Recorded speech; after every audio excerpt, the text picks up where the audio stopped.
काली नजर। माँ, माँ, अरे क्या माँ माँ कर रहा है? बकरी का बच्चा है क्या? अरे माँ मजाक छोड़ो, मुझे फाइनली वो मेन चौराहे वाली दुकान मिल गई है। अब देखना, आपका बेटा दुगनी स्पीड से पैसा कमाएगा। ओफो, ये क्या? मेरी ऑनलाइन मेकअप क्लास चल रही है। इतनी जोर से क्यों बोल रहे हो आप दोनों? अरे मेरी धर्म पत्नी जी, मेकअप क्लास बाद में करना, वो चौराहे वाली दुकान मिल गई है हमको। अरे वाह, रुको मैं अपनी माँ को फोन लगाकर बता देती हूँ। अरे मैं भी अपने रिश्तेदारों को बता देती हूँ, कितनी खुशी की बात है। हाँ हाँ, मैं भी अपने दोस्तों को बता देता हूँ, 1 हफ्ते बाद रजिस्ट्री है। बस घर में खुशी का मौका था। उन तीनों ने अपने अपने फोन उठाए और लोगों में बात फैलाना शुरू कर दिया। और रही सही कसर श्वेता बहू ने अपने पड़ोस में सबको बताकर कर दी। अरे वर्मा आंटी, अब हम भी जल्दी कार ले लेंगे, घर का रेनोवेशन होगा और ठाट से रहेंगे हम भी। अरे ऐसा क्या हुआ? लॉटरी बाटरी लग गई है क्या? अरे इस बार चौराहे वाली मॉल में हमको भी दुकान मिल गई है, दुकान नंबर 21, जो एकदम चौराहे पर है। अब ग्राहक बढ़ेंगे तो आमदनी भी बढ़ेगी ही ना। अरे वाह, कितनी खुशी की बात है। मैं बहुत खुश हूँ तुम्हें इतना खुश देख के। बाकी एक बात कहूँ, सबको मत बताते फिरना, किसी की नजर लग जाएगी तो खुशी की खबर वापस लौट जाएगी। हैं? ऐसे थोड़ी ना होता है। अब डरा रही हूँ। अरे सही कह रही हूँ, काली नजर कहते हैं इस चीज को, जब आप किसी को कुछ बताओ और वो काम बिगड़ जाए। अरे लेकिन मैं तो तुमने सबको बता दिया ना? हाँ, फोन लगा लगा के। अब बच के रहना, काली नजर बड़ी खतरनाक होती है। श्वेता इतनी खुश रहती है कि वो वर्मा आंटी की बात पर ध्यान ही नहीं देती, जबकि पड़ोस में और भी लोगों से खुशी की खबर शेयर करती रहती है। अगले दिन राजेश बहुत दुखी होकर घर आता है। अरे बेटा क्या हुआ? मुंह क्यों सूजा हुआ है? मधुमक्खी ने काट लिया क्या? माँ, वो दुकान किसी और के पास चली गई, किसी ने ज्यादा भाव लगा दिया। अरे पर बात तो आपसे हुई थी ना उस दुकान वाले की। हाँ, आज मैं टोकन अमाउंट देने गया था, तब मुझे पता चला कोई आकर सुबह मुझसे पहले ही ज्यादा अमाउंट दे गया।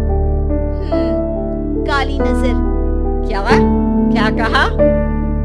वर्मा आंटी ने समझाया था कि किसी को बताना मत, वरना काली नजर लग जाएगी।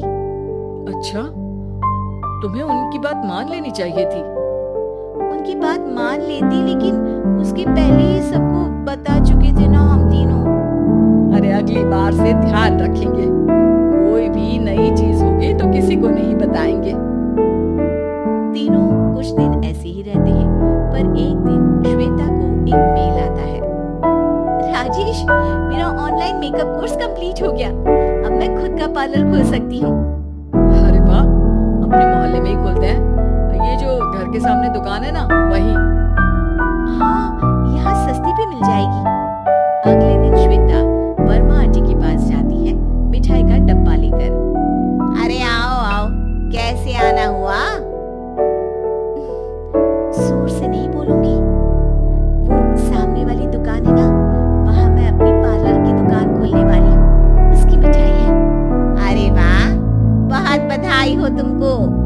हाँ, मैं कमाने लगूंगी तो राजेश पर पूरे घर का बोझ नहीं रहेगा ना आंटी जी। ये तो है, पर ये बता कि तूने ये बात किसी और को तो नहीं बताई ना? अरे नहीं नहीं, पिछली बार गलती कर दी थी, काली नजर लगी किसी की और राजेश के हाथ से वो दुकान चली गई थी। सबको मत बताना। चलो मैं चलती हूँ, कल दुकान की बात करने भी तो जाना है। अगले दिन श्वेता दुकान के लिए मालिक से बात करने जाती है। अरे लेकिन दुकान तो हम कल रात को ही किसी को दे चुके हैं। कल ही? हाँ कल ही। 2 दिन बाद कोई यहाँ पार्लर भी खोल लेगा, अब कहीं और दुकान देख लीजिए। अरे पर पर हमको भी तो पार्लर ही खोलना था। भैया एक ही दुकान है, आधी आधी तो नहीं दे सकता ना मैं। राजेश और श्वेता घर पर हताश होकर आ जाते हैं। इस बार तो किसी को बताया भी नहीं था, अब किसकी काली नजर लग सकती है? सुनो, तुमने माँ को बताया था क्या? अरे कैसी बात कर रही हो, माँ की नजर थोड़ी ना लगेगी। पक्का तुमने किसी को नहीं बताया था ना? सिर्फ वर्मा आंटी को बताया था, उन्होंने ही मुझे किसी को नहीं बताने को कहा।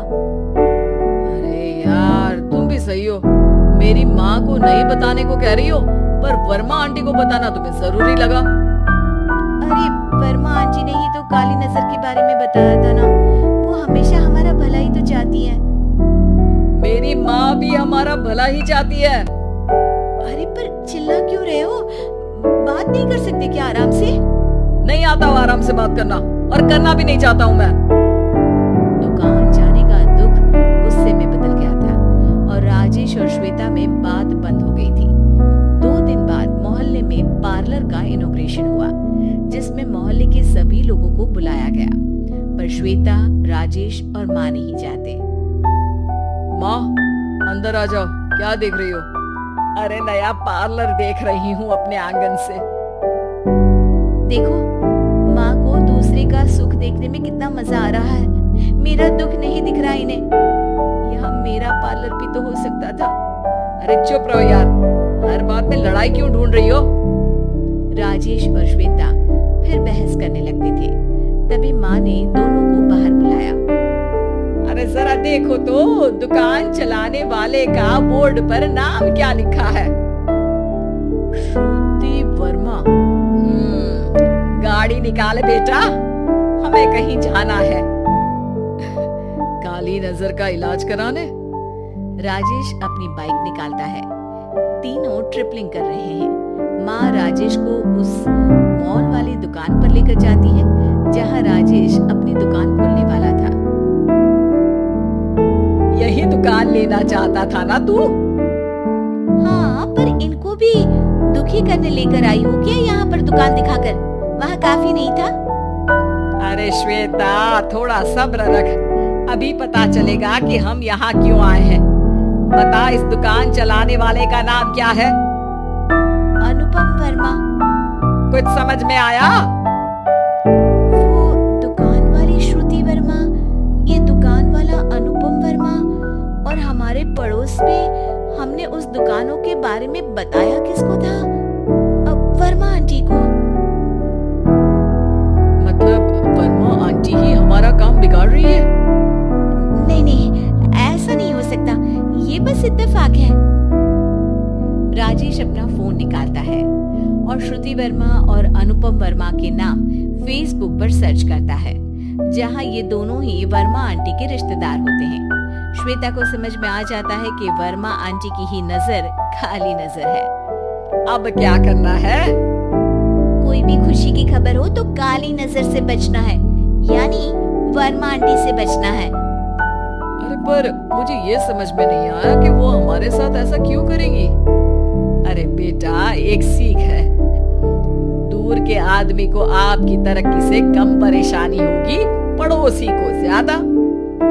दोनों माँ की बात में हामी भरते हैं और अगला काम चुपचाप करने की कसम खाते हैं, ताकि आगे से वर्मा आंटी कोई काम ना बिगाड़ सके।